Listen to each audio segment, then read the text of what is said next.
Bonjour à tous et bienvenue, c'est le décryptage du journal de Kisantu et je voudrais aujourd'hui discuter avec vous de l'avenir de Kisantu et de ses environs à l'aune des évolutions récentes. Mon nom est Magloire Mpembi, mais avant d'aborder le vif du sujet, je voudrais formuler mes vœux le meilleur pour l'année 2023 qui commence aujourd'hui. Merci de votre fidélité, merci de nous suivre et surtout merci de nous soutenir. Je rappelle que le journal de Kisantu, pour continuer à exister, a besoin de minimum 1000 personnes qui acceptent de souscrire pour $1 par mois ou 10 personnes qui acceptent de souscrire pour $100 par mois ou alors 100 personnes qui acceptent de souscrire pour $10 par mois. Cela va nous aider à compléter notre budget et à supporter le coût de production du journal. Rendez-vous sur le site du journal www.journaldekisantu.com et dans la mesure du possible, souscrivez pour nous venir en aide. Et encore une fois, merci pour ceux qui ont déjà commencé. Il y en a beaucoup parmi vous qui, au quotidien, nous aident à tenir le cap. Pour revenir au sujet de notre discussion du jour, à savoir l'avenir de Kisantu à l'aune des évolutions récentes, si on devait définir la vocation de Kisantu en se basant un peu sur son évolution historique, deux traits majeurs émergent pour l'observateur. Il s'agit de la vocation éducative et culturelle de Kisantu et de ses environs. Il y a aussi sa vocation agricole. En fait, il ne faudrait pas un dessin pour comprendre et réaliser que Kisantu est une terre agricole. Toutes les terres fertiles de la région produisent des denrées alimentaires consommées sur place, mais aussi à Kinshasa et pourquoi pas ailleurs. Si la route nationale numéro 16 est réhabilitée, ce serait une artère qui pourrait aider les paysans à évacuer leurs produits et partant combattre la pauvreté dans la région. Quant au volet éducatif et culturel, peut-on passer sous silence le fait que l'université au Congo a eu sa source à Kisantu?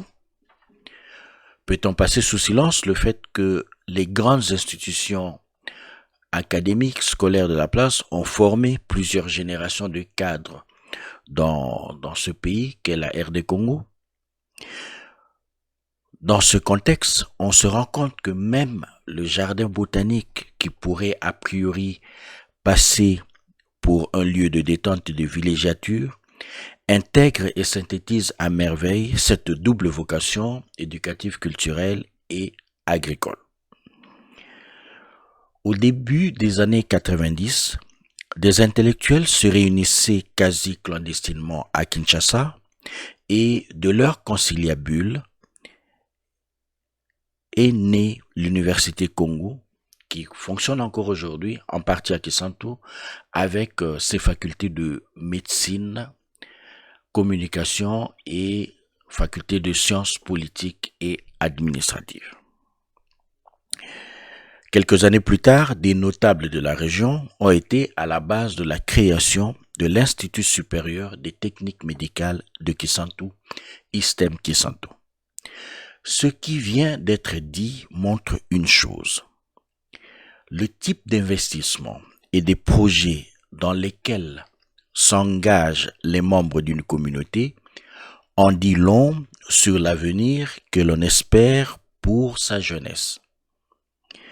Dans cette perspective, il nous semble aujourd'hui que ceux de Kisantu ont bon gré, mal gré, opté pour une société de jouissance, en tout cas dans l'avenir, bien loin de sa vocation éducative, culturelle et agricole évoquée tout à l'heure. Il suffit de se promener par exemple aux environs de la gare pour s'en rendre compte. Ce qui vous marque, c'est le niveau de bruit ambiant généré par les débits des poissons, mais aussi par les églises de réveil. Dans cette zone, nous avons compté, au moment où je vous parle, 18 bars et terrasses et 5 églises de réveil. Tous les soirs, on est servi par des tonnes des décibels, en veux-tu en voilà, rendant le simple sommeil difficile dans ces quartiers. Et pour se rendre compte, jusqu'à l'ironie ou de l'incongruité de cette situation, sur le terrain de basketball de la gare à côté de la station d'essence, on retrouve deux terrasses côte à côte qui toutes les deux diffusent à tue-tête la musique au point de réveiller des morts. Et ils ne sont séparés que par la largeur du terrain de basket. À y regarder de près, il s'agit d'une évolution récente.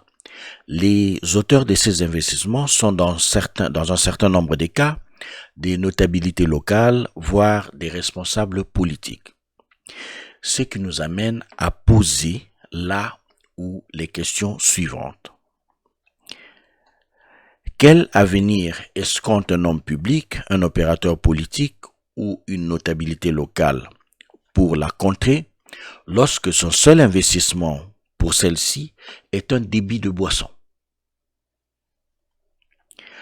Comment expliquer que les autorités locales laissent autant fleurir les sources de pollution sonore dans un secteur regroupant des étudiants, des élèves, les empêchant de facto de travailler et de se concentrer? On va donc rappeler ces chiffres. Rien qu'à la gare, à Kisantu, on compte 18 bars et terrasses et 5 églises de réveil. Si les autorités ne pensent pas à appliquer un minimum de réglementation sur les nuisances sonores, c'est Kisantu qui est en train de se dénaturer, mais c'est aussi le progrès scientifique et intellectuel de la communauté qui est hypothéqué. Merci d'avoir pris le temps de nous suivre. Bonne année 2023 à ceux de Kisantu. Bonne année 2023 à tous ceux de la Lukaya, à tout le Congo central, à la République démocratique du Congo. Et j'ai une pensée pieuse pour les populations de l'Est du pays qui sont confrontées au quotidien aux affres de la guerre. Merci et à la fois prochaine.